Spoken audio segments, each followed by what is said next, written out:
So what we're going to do here is we're going to walk through that Crystal and Kagan argument, sort of fill it out with some other things. But what I'm going to do is I'm going to sort of play the role of the neoconservative. And what I want you to do is I want you to think about this with a critical eye and think about, do you agree with these arguments or do you disagree with these arguments, and why? Now, I want to point out that they're writing this in 2000. 9/11 hasn't happened yet. Terrorism is not a big deal in the United States. Yes, there's been some terrorist attacks and things like that, but they're novelties. They're not like the new reality that's going to happen after 9/11. Let's just sort of look at this, and then, again, knowing 9/11 is coming, but it's not here yet. So this is the argument. Again, I'm going to take on this role. I'm not saying all this stuff is correct. I'm going to be playing the role of a neocon for the next 4 slides. So your job is to think about critically, are these good ideas, bad ideas, why or why not? Okay, so Clinton blew an incredible opportunity. Clinton was president for 8 years, and 8 real formative years. In the same way we talk about George Washington being the first president. He wasn't just a president, he got to sort of set the stage for what presidencies would be like after that. And Clinton was in that same position. He was sort of the first post-Cold War president. And so he has this great opportunity to sort of set the stage for what's going to happen next, what the new world's going to look like. And he could have, what he should have been doing, he should have been actively promoting democracy. I mean, that's what the Cold War was fought over, after all. And turning the unipolar moment, meaning here's this moment where the United States is the only superpower, into an era in which the United States is the only superpower. And not just a superpower, but a liberal democracy superpower. In other words, Clinton could have spent the last 8 years really reformulating not just America, but the whole world in a way that would support freedom. And now, 8 years later, he screwed it. Clinton actually made the world more dangerous. Now, okay, he's a liberal internationalist, right? Why would a neoliberal say he made the world more dangerous? I mean, wasn't Clinton all about, we just spent 2 days talking about how Clinton was all about democratization and encouraging that. Here's why. It's not so much that they like the democratization angle. They don't like the method that he went about doing it. Because Clinton went about this weird method, it actually made democratization less likely. That's going to be the argument here. So one of the things that Clinton focused on was unilateral U.S. disarmament. Not just in terms of nuclear stuff, but mostly just in terms of, we are going to spend money on domestic stuff now. We don't need to spend as much on the military since the Cold War's over. And he disarmed America. That feels very much like a realist argument, which cares about power. But remember, who is going to be able to do this in a neoliberal version or neoconservative version? It's going to be the United States. So the United States needs that power. And as the United States disarmed, it's dropped its responsibilities around the world. So it also did a moral disarmament, meaning it didn't just sort of disarm in terms of military weaponry. It also basically said, well, job's over. And by doing that, it essentially left millions and millions and millions of people, maybe even billions of people, in a condition in which they were not free. And in fact, this is going to be later, this part is added here, but he practically invited danger to the United States. He practically asked all those bad actors around the world, whether they were states or criminal groups or individuals, he basically begged them to come and attack America just by sort of letting down America's guard. And this is going to be proven in Crystal and Kagan's mind. It's going to be proven in 9/11, where it's just like the United States just said, please come and blow things up. So, what should the United States be doing? That's what we're going to focus on here for the rest of this. For Crystal and Kagan, what should the U.S. be doing? The U.S. must construct a stable international order. Now, when they talk about that, they don't mean containment, like the Cold War realists, mamby-pamby jerks who just wanted to contain evil. No, you have to deter it. Not just do we have to sort of get rid of all those evil actors, bad actors in the world, we have to make it so that they don't want to become bad actors. Deterrence. It's got to be U.S.-led security, not collective security. I already talked about why the UN just can't really be trusted on this. Can NATO be trusted on this? Maybe, but the U.S. runs NATO, so that's fine too. So the kind of foreign policy the United States needs is what they're going to call a Teddy Roosevelt-style foreign policy. Now, you guys we've talked about this before. It's what is it? Speak softly and carry a big stick. The U.S. is going to need to have that big stick. The U.S. acts for our interests and values, and therefore it is right action. What we're doing is good stuff. So we need to be able to have a military to do these things. So we have to rebuild this. And by rebuild, what they mean is Clinton basically dismantled it. So now we have to fix what Clinton broke. And this is the argument behind it. It's going to feel very offensive realist. Just hang with me for a second. Just know that the difference here is going to be what the power is used for. We need preponderant power, which just means so much more power than somebody else, they don't even consider going against it. In the same way, I probably won't. I mean, you might be able to dream up a situation in which I might attack a police officer, but I probably won't attack a tank. A tank just, what am I going to do? Hit it while it points its guns at me and then fires? So preponderant power is the idea. And if you have preponderant power, it's going to lead to deterrence. Like behavior that hinders freedom, it just is not going to be, no one's going to choose to do that, because why would you choose to go hit a tank? And if we have enough of this power, then here's the great thing about this. If you have enough of this power, you never have to use it. You don't need to use the power because the power is just so daunting that no one sort of picks it up in the first place. And the result is going to be peace and order.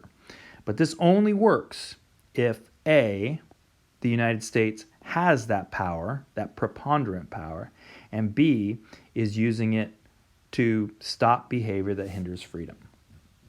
That's going to be the argument here. What that's going to require, and this is going to become a dirty word, but in 2001, it's not exactly that, or 2000, it's not exactly a dirty word, but it's going to become one, and that is the term, I guess, dirty words, regime change. Is that the way this is it's often going to be necessary to remove bad actors where they exist. It's really hard to convince a dictator to go democracy, so you might just have to take that dictator out. And the only way to do that is going to be with force. Bad governments, bad leaders don't reform. They don't have an aha moment where they say, oh, you guys are so right. I'm going to go with freedom now and human rights. That's just not the case. U.S. national interest, then, is in ending bad governments. What if those... So remember we talked about Clinton foreign policy, and I used that term gently urging? You can understand why the neocons have a real problem with that. Dictators aren't just going to say, you make a really good point, I think I'll stop being a dictator now. That's just not going to happen. So here's an example they're going to use is nuclear nonproliferation. Like, one of the most important things is going to be making sure bad actors don't get their hands on nuclear weapons.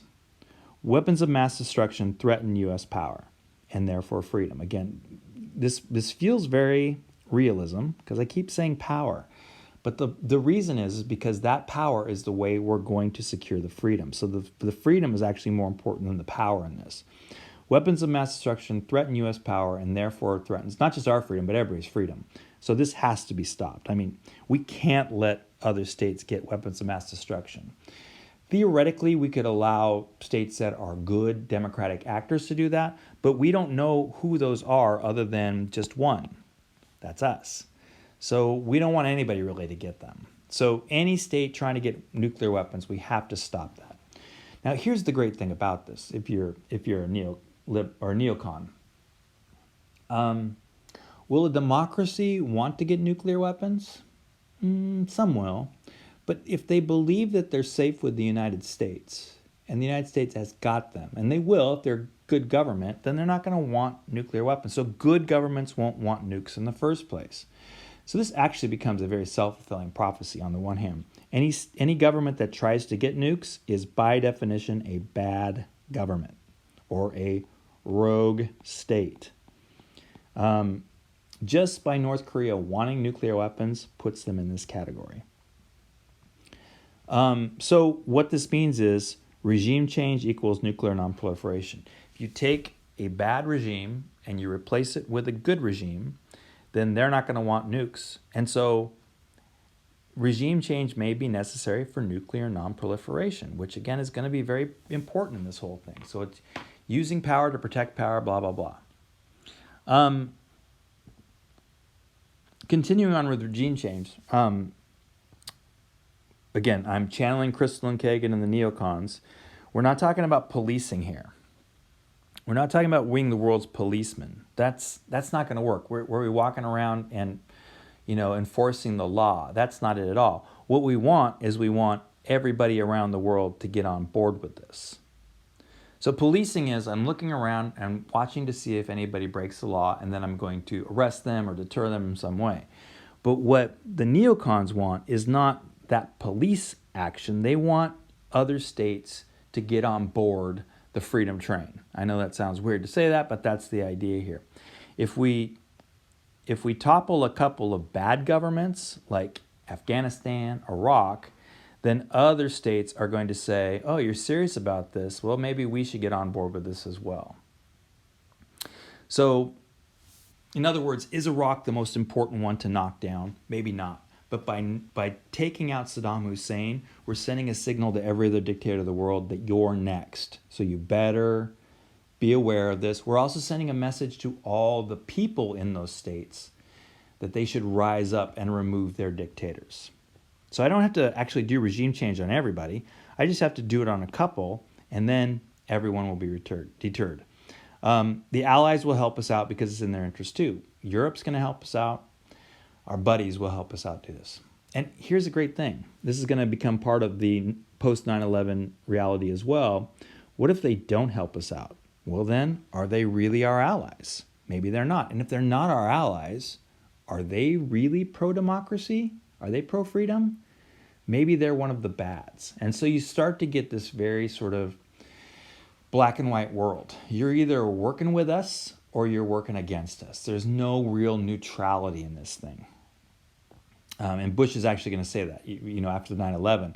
In the fight against terrorism, you're either for us or against us. There is not just sitting back and watching to see what's going to happen.